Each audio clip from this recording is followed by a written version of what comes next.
බීරවීදුරුවක් කිව්වම මැවිලා පේන්නේ වතුර වගේ පැහැදිලි දියරයක් නේද? ඒත් මේ වීට් බියර් වලාකුලක් වගේ බොරු පාට. රහස තියෙන්නේ අමුද්‍රව්‍යවල.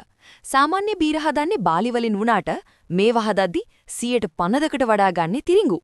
ඒ වගේම මේවා පෙරන්නේ නැති නිසා ඇතුලේ ප්‍රෝටීන් කැලි පාවෙනවා. ඒකයි ඔය බොර පාට. මේක බිව්වම කටට නිකන් කෙසෙල් ගෙඩි එහෙම නැත්තම් කරාබු නැටි රසක් එනවා. පුදුමේ කියන්නේ මේකට කෙසෙල් දාලා නැහැ. ඒ සුවඳෙන්නේ පැසීමේදී යීස්ට් වලින් හැදෙන අයිසෝඇමයිල් ඇසටේට් කියන රසායනිකය නිසා. ඒ වගේම ඉස්සර යුරෝපේ පූජකවරු निराහාරව ඉන්න කාලෙට බඩගින්න නිවා ගන්න මේවා බිව්වා. ඒ නිසා මේවට දියරපාන් හෙවත් ලික්විඩ් බ්‍රෙඩ් කියලාත් කියනවා. හැබැයි පරිස්සම් වෙන්න. තිරිඟු වලින් හදන නිසා මේවයි ග්ලූටන් ප්‍රෝටීනේ ගොඩක් වැඩි. ඒ වගේම ගවුට් වගේ රෝග තියන අයට මේක විසක්. පාට ලස්සන වුණාට මත්පැන් කියන්නේ කවදාවත් ඇඟට හොඳ දෙයක් නෙවෙයි. බුද්ධිමත්ම දේ තමයි ඒ වයින් ඈත් වෙන එක.